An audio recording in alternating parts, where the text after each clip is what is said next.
अस्सलामुअलैकुम नाज़रीन, मैं हूं सलवा हसनैन। आप देख रहे हैं सूर्या न्यूज। आइए नजर डालते हैं आज की अहम खबरों पर। शिकारपुर रिपोर्ट अल्ताफ अली। शिकारपुर लकी गुलाम शाह थाने के हदूद माछी बरादरी के दो ग्रुपों में स्याहकारी के मामले पर झगड़ा। 3 अफराद शदीद जख्मी। मुतासिर फ्रैकेन के खवातीन ने कुरान शरीफ उठाकर नेशनल प्रेस क्लब में एहतजाज। अल्ताफ व दिगर ने गुंडों समेत हमारे घरों पर शदीद फायरिंग की, जुल्म के इंतहा कर दी। मुलजिम भी हमारे और जख्मी भी हमारे अफराद किए। पुलिस मुलजमान को गिरफ्तार करने के बजाय इन गुंडों को तहफ़्फ़ुज़ फराहम कर रही है। मुतासिर अनवर, जुबैदा खातून व दिगर का एहतजाज।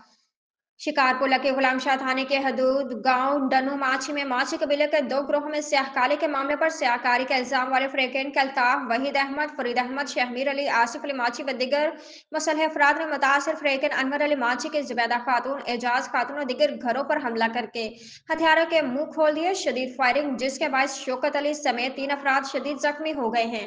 जख्मियों को सखर अस्पताल मुंतकिल किया गया है। पुलिस की जानिब से मुलजमान को गिरफ्तार न करने और इन मुलजमान के जुर्म के खिलाफ मुतासरीन अनवर अली माछी, जुबैदा खातून, एजाज खातून और दिगर खवातीन ने पाक किताब हाथों में उठाकर नेशनल प्रेस क्लब शिकारपुर में एहतजाज करते हुए कहा कि SHO लकी गुलाम शाह जहांगीर चाडियो भारी रिश्वत लेकर गिरफ्तार मुलजमान अल्ताफ माछी को छोड़ दिया है। उनकी सरपरस्ती कर रहा है। अल्ताफ